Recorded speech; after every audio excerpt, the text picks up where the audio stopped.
کبھی آپ نے سوچا یہ محبت آخر ہے کیا؟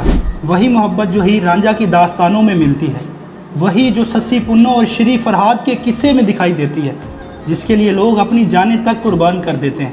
لیکن سوال یہ ہے کہ اگر محبت واقعی اتنی سچی اور اگر اللہ خود محبت کرنے والوں کو پسند کرتا ہے تو پھر یہ محبت کرنے والے اکثر جدائی، دکھ اور دشمنی کا شکار کیوں ہو جاتے ہیں؟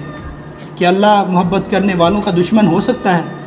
یا پھر کہیں نہ کہیں ہم نے محبت کو غلط طریقے سے لے لیا ہے؟ شاید اصل محبت کچھ اور ہو، شاید وہ محبت جو ہمیں ڈراموں، کہانیوں اور جذبات میں ڈھونڈتے ہیں وہ محض ایک سایہ ہے۔ اصل میں مسئلہ یہ ہے کہ ہم نے محبت کو صرف رومانس سمجھ لیا ہے، محبت کو صرف ایک دل کی دھڑکن، ایک ملاقات کی خواہش، ایک جدائی کا غم مان لیا ہے۔ محبت کا دامن اس سے کہیں وسیع ہے، یہ صرف دو دلوں کا تعلق نہیں بلکہ دو روحوں کا سفر ہے۔ اسلام ہمیں یہ سکھاتا ہے کہ محبت محض ایک جذبہ نہیں بلکہ ایک ذمہ داری ہے۔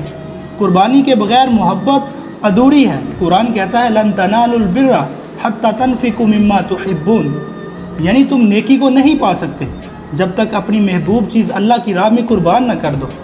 لیکن ہم نے محبت کو اپنی خواہشوں کا غلام بنا دیا ہے۔ ہم چاہتے ہیں کہ کوئی ہمیں سمجھے مگر ہم خود دوسروں کی تکلیف کو نہیں سمجھتے۔ ہم چاہتے ہیں کہ ہمیں سب کچھ مل جائے لیکن ہم کچھ دینے کے لیے تیار نہیں ہوتے۔ اس لیے محبت اکثر ٹوٹ جاتی ہے، بکھر جاتی ہے، کیونکہ وہ اللہ کی رضا سے نہیں جڑی ہوتی۔ ہم اکثر اللہ کو صرف ایک حکم دینے والا حاکم سمجھتے ہیں جو پابندیاں لگاتا ہے، مگر حقیقت یہ ہے کہ اللہ کا ہر حکم دراصل محبت کا پیغام ہے۔ نماز صرف ایک فریضہ نہیں، یہ اللہ کی طرف سے روزانہ کی ملاقات ہے۔ یہ ایک یاد دہانی ہے کہ میں تمہیں تنہا نہیں چھوڑا۔ روزہ صرف بھوک اور پیاس نہیں، یہ انسان کو صبر اور ضبط سکھانے کی محبت ہے۔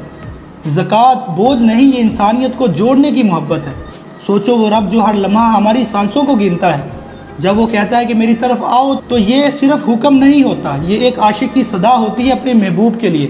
وہ رب جو ہمارے گناہوں پر پردہ ڈالتا ہے، جو ہماری ہر دعا سنتا ہے، جو ہماری کمزوریوں میں بھی ہمیں سنبھالتا ہے، کیا یہ سب ایک محبت کی مثال نہیں؟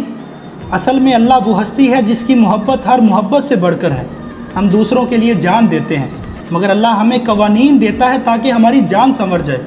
ہم دوسروں کے لیے چھوٹی چھوٹی قربانیاں کرتے ہیں مگر اللہ ان قربانیوں کے بدلے ہمیں جنت جیسا نام دیتا ہے۔